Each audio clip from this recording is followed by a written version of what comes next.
하나님 말씀 보겠습니다. 사도행전 2장입니다.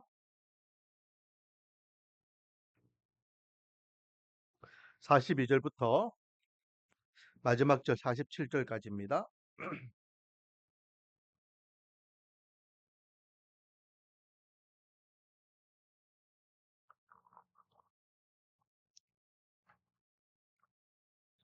42절부터 47절까지 말씀 대독합니다.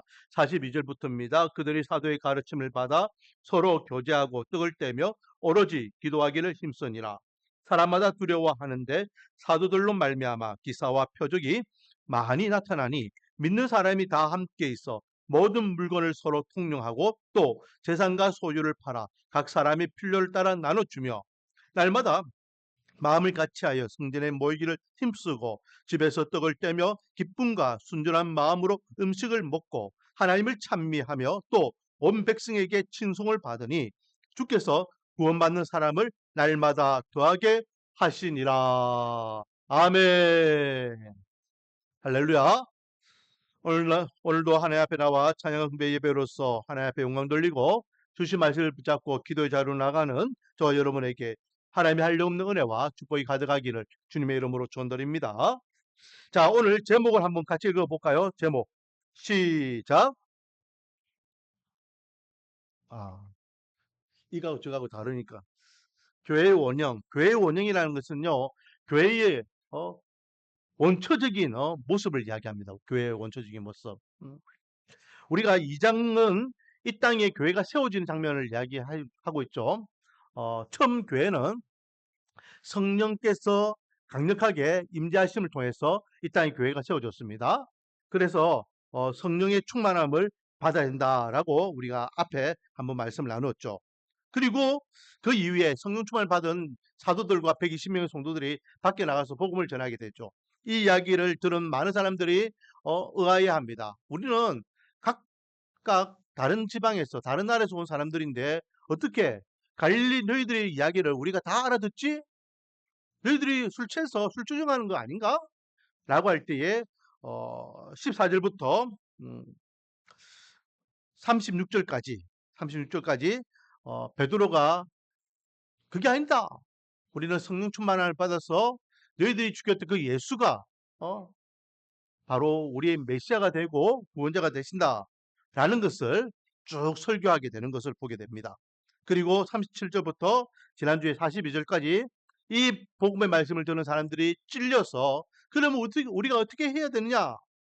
그래서 바울이 회개하고 세례를 받아서 이렇게 예수님을 만나면 된다, 믿으면 된다라고 알려주죠. 그 사람들이 세례를 받고 난 다음에 이제 본격적으로 신앙생활을 하게 되는데 그때 세례 받은 사람이 몇 명이라 했습니까? 몇 명? 3,000명이더라. 오늘 42절 말씀을 읽었는데 41절에 보면 그날에 3,000명이 더하였더라라고 돼 있죠. 3,000명. 그래서 기본적으로 120명 플러스 3,000명이니까 3,120명이 이제 되었습니다.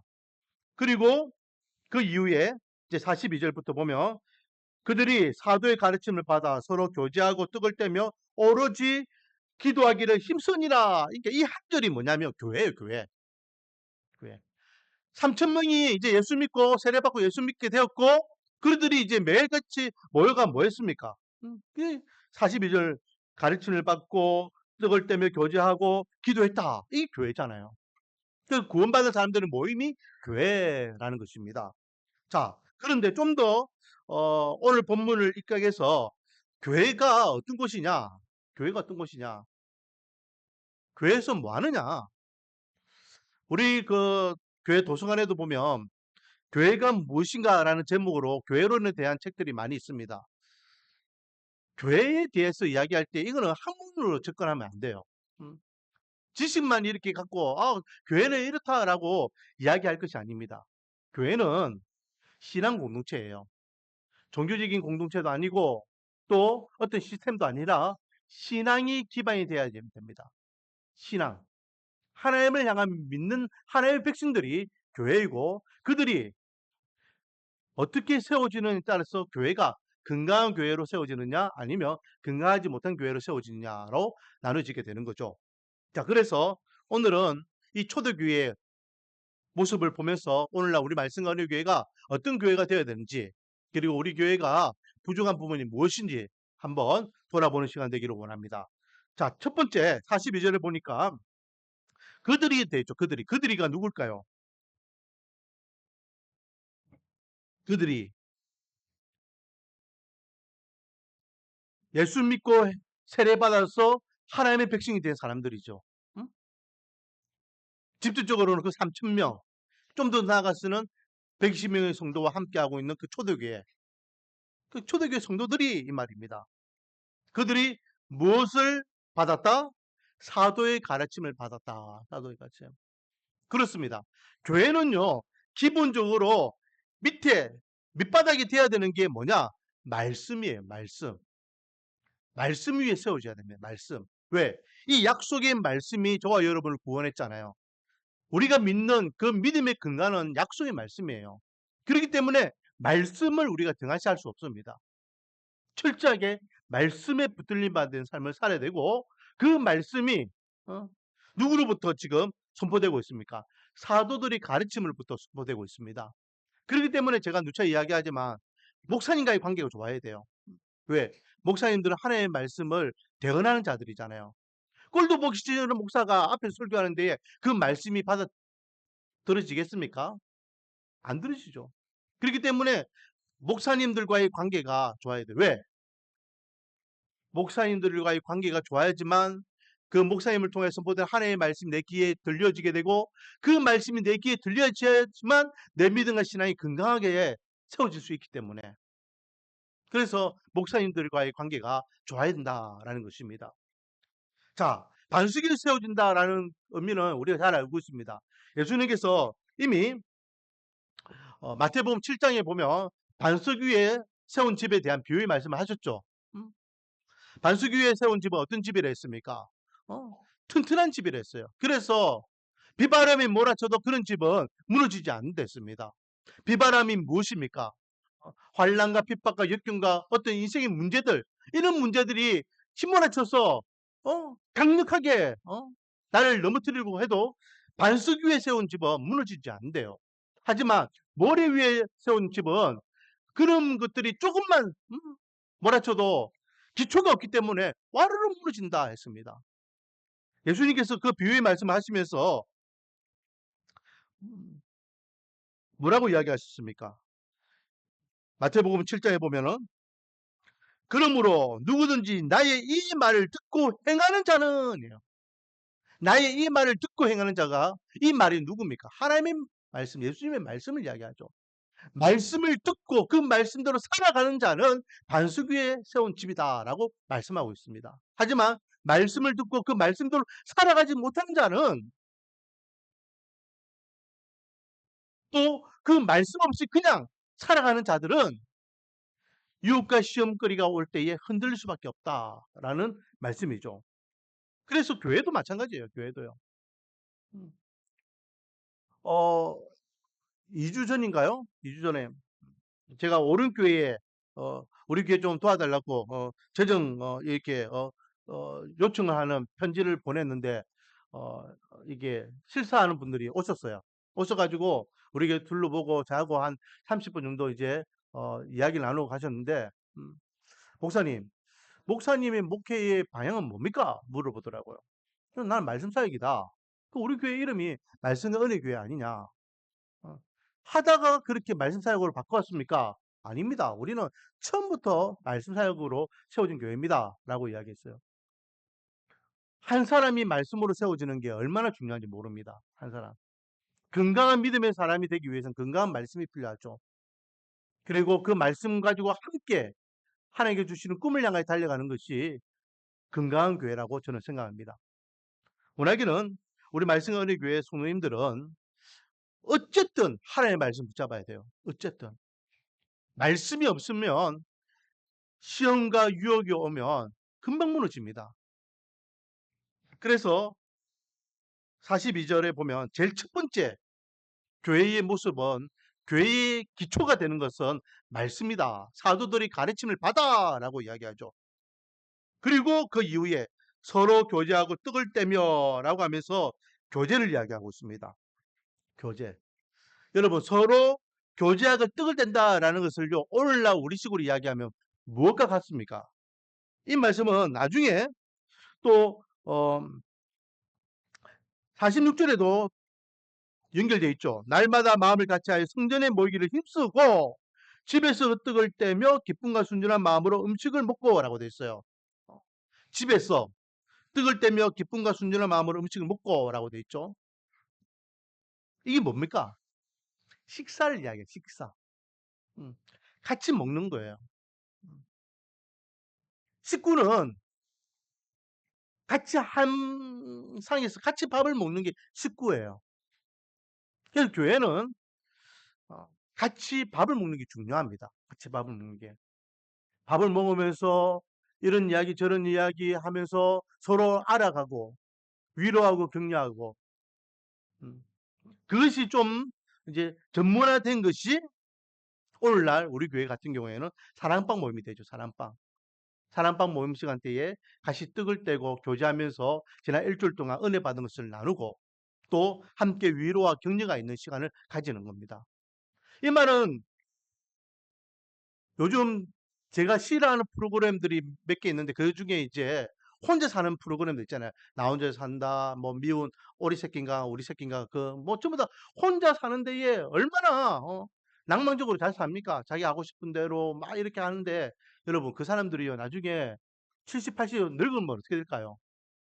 외로운 인생을 살게 돼요 결국은. 지금은 젊기 때문에 부족함이 없이 막 살지만은 나중에 홀로 있게 되면 그 남은 인생은 정말로 불쌍하고 외롭지 않을까라는 생각을 해봅니다. 사람은 절대 혼자 살 수 있는 동물이 아닙니다. 함께, 더불어 함께 살아갈 때에 사람은 참 행복을 누릴 수 있어요. 그러면서 서로 위로하고 격려하고 나 혼자 하지 못한 일을 함께 할 때에 일을 해내고 내가 힘에 부쳐서 힘들어할 때에 누군가가 대신 그 짐을 덜어줄 때에 그랬더니 그 문제를 해결하고 그런 것이죠. 사랑방 모임이 그런 모임이에요. 혼자 신앙생활하는 것이 아닙니다. 함께 위로와 격려가 있는 시간이고 주님께 주신 꿈을 발견할 시간이고 사랑이 있는 시간입니다. 초대교회는 그랬어요. 날마다 집에 모여서 날마다. 우리 말씀 언니 교회도 이런 아름다운 식탁 교회가 풍성하기를 소망합니다.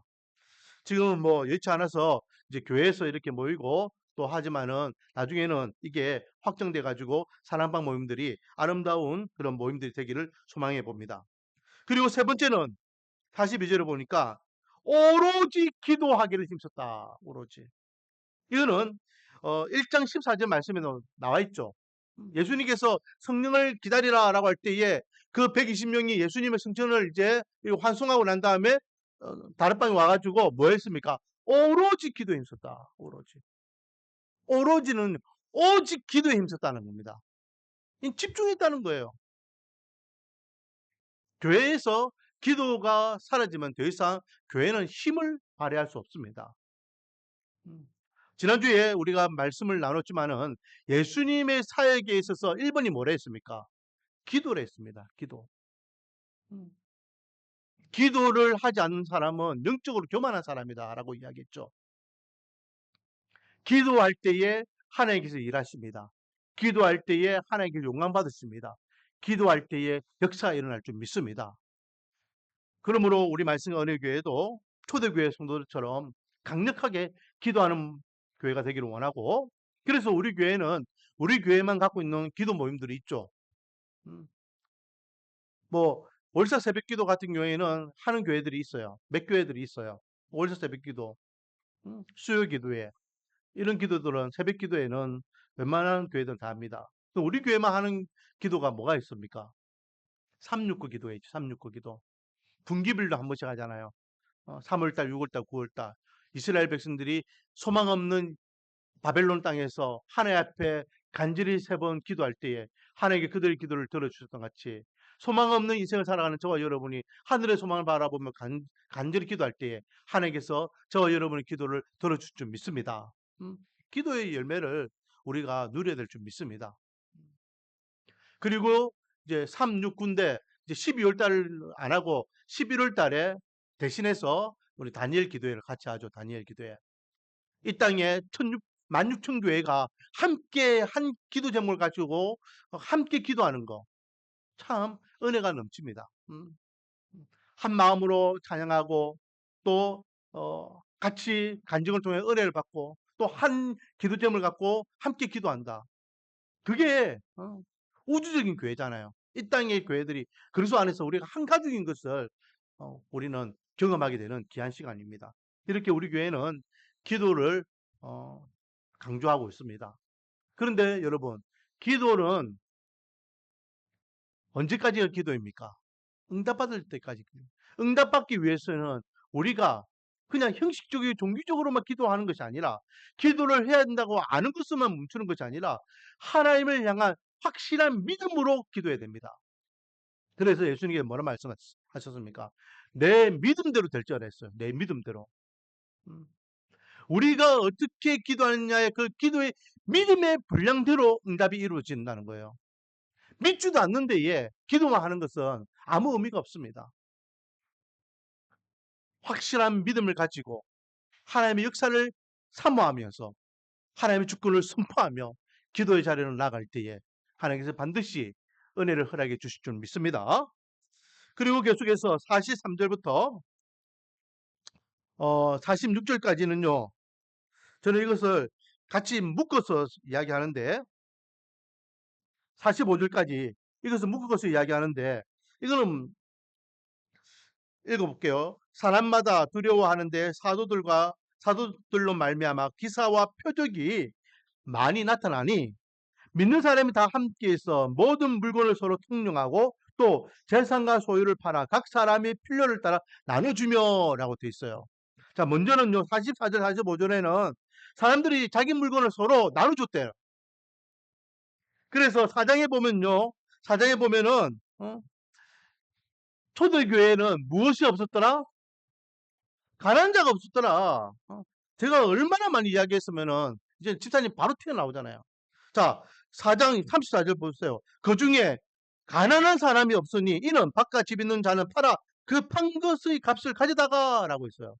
가난한 자들이 없었더라. 오늘 보면 내용이 그 내용이에요. 전부 자기 물건을 더 통용했다는, 같이 나누었다는 겁니다. 재산과 소유를 팔아서 각 사람의 필요를 따라 나눠줬다는 거예요. 왜 그랬을까요? 또 한 가지. 43절에 보면은 사도들을 통해서 무엇이 많이 있었더라? 나타났더라? 표적과 기사가 많이 나타났더라. 그 앞에 우리가 예수님도 표적과 기사를 많이 일으켰다 했죠. 왜 예수님께서 표적과 기사를 많이 일으켰습니까? 왜 사도시대 때 사도들이 표적과 기사를 많이 일으켰을까요? 다음 주에 우리가 보겠습니다. 나면서부터 안전병이었던 그 거린을 베드로가 낯선 예수 이름으로 명하노니 일어나 걸어라 하니까 그냥 일어나 걸어버려요. 한 번도 걸어보지 못한 사람이에요. 이런 표적과 기사가 일어난 이유가 뭡니까? 복음 때문에, 복음. 단순히 사람들을 미혹시키기 위해서 봐라, 우리는 이렇게 기적이 일어나는 집단이야. 너희들이 우리를 두려워하면서 순복해야 돼. 그게 아니에요. 가난한 자들은 물건을 서로 통용하고 나눠줘서 가난 때문에 예수님의 복음을 듣는 것이 기가 막히지 아니하도록 먹고 사는 게 힘든데 예수가 뭐고? 교회 다니면 예수 믿으면 밥이 나오나 뭐가 나오냐 하면서 교회를 거부하는 사람들도 있었잖아요. 가난한 사람들에게 필요한 것은 그들이 지금 당장 먹어야 되는 인류와 양식에 대한 문제. 그래서 44절, 45절에 보면은 서로 물건을 통용한 거예요. 그래서 가난한 사람이 없게 한 거예요.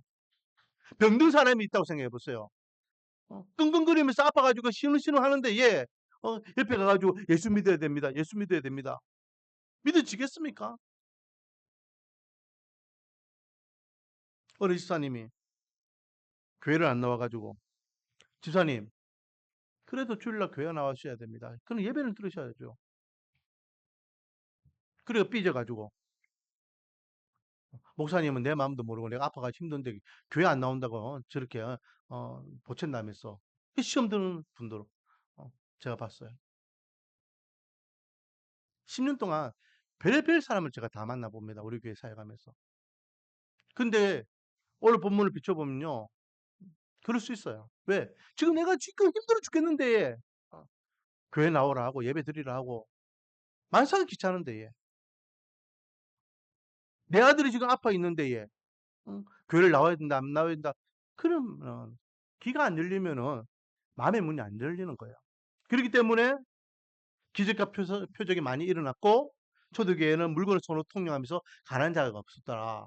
복음을 듣기 위해서 그렇게 걸림돌이 될 만한 것들을 이렇게 하나님께서는 정리해 주셨더라라는 겁니다. 결국은 무엇 때문에? 복음을 전하기 위해서입니다. 자, 그리고 46절에 보면은 날마다 마음을 같이하여 어디에 모이기 힘썼더라? 성전에 모이기 힘썼더라. 여러분, 교회는요, 성전을 폐지하는 집단이 아니었어요. 성전은 어떤 역할을 하는 곳입니까? 하나님의 백성들이 하나님을 만나는 장소였어요. 그럼에도 불구하고 그들은 구약의 그런 어떤 관례와 종교의 습성이 있음에도 불구하고 성전에 나가는 것을 멈추지 않았어요. 베드로 요한이 어디 기도하러 올라갔더라? 성전에 기도하러 올라갔더라. 왜? 하나님을 만나는 은혜 장소였기 때문에. 오늘날 어떤 사람들은요, 야, 믿는 사람들이 모임이 교회인데 건물이 뭐가 중요하노? 그래서 아예 건물 자체를 어, 이게 존재성을 부정하는 사람들도 있습니다. 그래서 어, 교회가 없는 교회, 뭐 이런 교회 이름이 그래요. 그러면 그건 뭐가 교회지? 그 자기들은 나름대로 이제 대안들을 내놓는 거죠.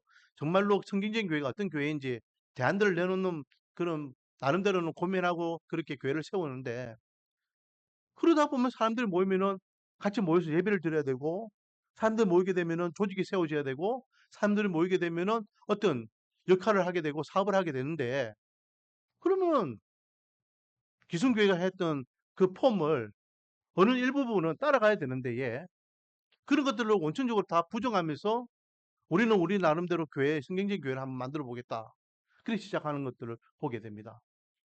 결국은 모여가지고 교회를 세워나가는 걸 보게 됩니다. 함께 모일 수 있는 곳, 하나님을 만날 수 있는 은혜의 장소는 필요해요. 그래서 제가 요즘 우리 교회를 보면서 하나님, 우리 교회는 어떤 곳이 되어야 되겠습니까? 그래서 제가 새벽마다 새벽 기도를 어, 지키려고 하는 이유가 그겁니다. 혹시나 새벽에 이 지역을 지나가다가 여기에 불이 켜져 있네? 이 새벽 기도하네? 그래서 누군가가 들어와서 기도하고 싶을 때에 기도할 수 있는 몇 명 그런 분들이 계셨죠? 몇 명. 우리 새벽 기도할 때에 갑자기 들어와가지고 같이 기도하다가 그래 가시는 분들 계셨습니다. 그런 장소가 되어야 된다고 생각해요. 하나님을 만나는 은혜의 장소. 근데 중요한 것은 모이기에 뭐 했다? 힘썼더라. 모이기에. 모이기를 피하는 어떤 사람들의 습관을 따르지 말라라고 말씀하셨죠. 마지막 때에는 점점 그렇게 된다 했습니다. 그러므로 우리 교회는 더욱더 모이기에 힘쓰는 교회 되기를 원합니다. 그래서 함께 은혜를 경험하고 함께 하나님께 주시는 비전을 꿈꾸고 함께 위로하고 격려할 수 있는 아름다운 신앙 공동체. 자, 그리고 그렇게 모여가 뭐 합니까? 47절을 보면 하나님을 찬미하며 온 백성에게 친송을 받으니라고 하며 하나님을 찬송했다는 것은 하나님께 예배드렸다는 거죠. 경배 찬양을 드렸다는 것입니다. 그리고 믿지 않는 자들에게는 교회가 칭송을 받았다. 선한 영향력을 끼쳤다는 거죠. 야, 저 인간들은 저들끼리만 똘똘 뭉쳐가지고 이기적이고 폐쇄적인 집단이야. 그러지 않았다는 거죠. 지금 사람들이 온 백성에게 칭송을 받았다는 것은요, 엄청나게 의미가 있어요. 왜? 시기적으로 지금 이 모습은요, 불과 2달, 좀 더 길게 보면 한 석 달 전에 유대인들이요, 예수님의 십자가 못 박았던 역사적인 사건이 있었잖아요. 그리고 그 잔당들이 모여가지고 120명이 기도하다가 성령을 받았고, 그리고 복음을 전하다가 3,000명이 하나님께 돌아온 놀라운 역사가 일어난 거예요. 얼마 전이에요, 얼마 전. 예수님께서 십자가에 돌아가신 지가 얼마 전이라고요. 그러면 사람들은 이 예수의 잔당이 예수의 제자들을 향해서 곱게 보겠습니까? 곱게 안 보겠습니까? 저 예수쟁이들, 저들끼리 똘똘 뭉쳐있다. 그런 상임에도 불구하고 백성들은 교회를 향하여서 뭐 했더라? 칭송하였더라. 영향력을 끼쳐야 됐어, 하나님.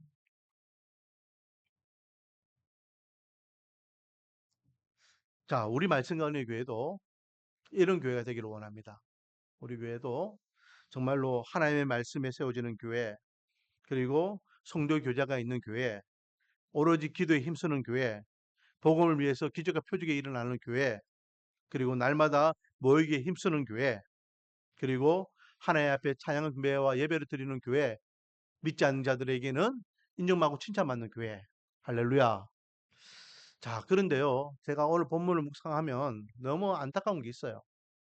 저는 지난 10년 동안 우리 교회가 이런 교회가 되기 위해서 이 2장과 4장의 말씀을 묵상하면 하나님 우리 교회가 성경적인 교회, 성경적인 교회, 이런 교회가 되게 해달라고 나름대로는 노력하고 거기에 맞춰서 목회를 하고 있지만은 참 안타까운 것은요, 이렇게 나아가다 보니까 결과가 있잖아요, 결과. 자, 여러분 47절 뒷부분에 보세요. 이렇게 하니까 어떻게 하더라? 어떻게 되더라? 주께서 구원받는 사람을 날마다 더하게 하시다. 하나님께서 이 초대교회에 날마다 믿는 자가 더해지는 은혜를 주셨더라. 열매가 맺히게 되더라는 거예요.